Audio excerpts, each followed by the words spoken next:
Get your running shoes ready. I've got mine sitting by the door and ready to go. I have a lot of running shoes, by the way. The Rock and Roll Running Series is back in D.C. this weekend. The race is a half marathon and a 5K. I'm going to be out there with you. There's going to be 17,000 of us or so. I'm really pumped about this, right? Now, the rest of this week, I'm going to be sharing the stories of some of the people who are running, like Sarah Bishop, mom of 4, who is participating. She's an elite runner and pro triathlete, and Sarah is with us in studio tonight. Sarah, thank you so much for coming on.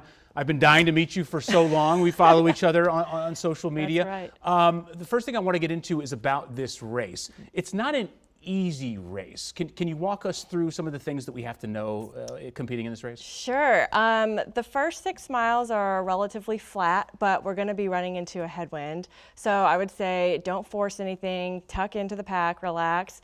There's a big hill around mile 7.5 or so. It's insane.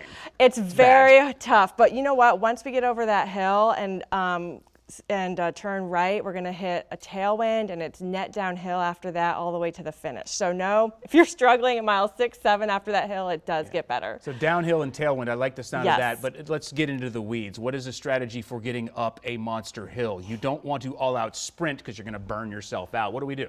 No, just run the effort. You're not going to be running the same pace you were running on the flat ground. You're probably going to be running 30 to 45 seconds slower per mile pace up that hill, and just trudge up it. Don't try to overexert yourself. You got to save energy for the rest of the race. But Just know that it's okay. Yeah, it's okay to slow down for that. I mean, I'm going to be slow. Yeah. Well, talk to us as a professional triathlete, as a professional athlete, and an elite runner. What are you doing in terms of strategy? Like, I'm out there constantly looking at my watch. What pace am I at? What's my heart rate at? You know, I know a lot of you do it more by feel. What do you do specifically? Both. You know, you have a goal pace you want to run at going into the race, but at the same time, you have to run by effort. Just because you want to run that pace doesn't mean you're going to be able to on the day. So I try to just feel out how my legs are feeling the first few miles. If my goal pace is feeling a little too aggressive, I'll back off.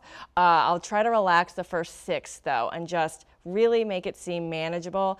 I will run the effort up the hill, and then after that, the last 5 miles, I'm gonna really try to turn it on. She says relax the first 6. Meanwhile, you'll be doing splits that are under 6 minutes, right? That's right. So, you know, not only are you having to pace yourself out on the race course and in your athletic career, you're having to pace yourself in life. Your 4 girls are here with us in the studio watching mom perform on television right now. There they are.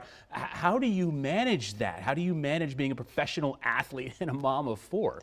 Yeah, well, I don't do it alone. So my husband helps a lot. You know, we split the household duties 50-50.